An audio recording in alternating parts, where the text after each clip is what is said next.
এখন আসেন আমরা জানি কলবের ময়লাটা কিভাবে দূর করব, কলবের এই রোগটা, অস্বস্তিটা আমরা কি করে দূর করব। আল্লাহ তাআলা কোরআনের মধ্যে বলেন, আলা বিযিক্রিল্লাহি তাতমাইন্নুল কুলুব।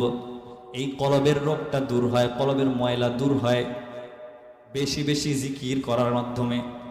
বেশি বেশি জিকির যদি কেউ করে তাহলে কলবের যে ময়লা আছে এই ময়লাটা দূর করে দেবেন একজন। তিনি কে? আওয়াজ দেয়া বলেন, তিনি কে? কলব তিন প্রকার। নাম্বার হচ্ছে মৃত কলব।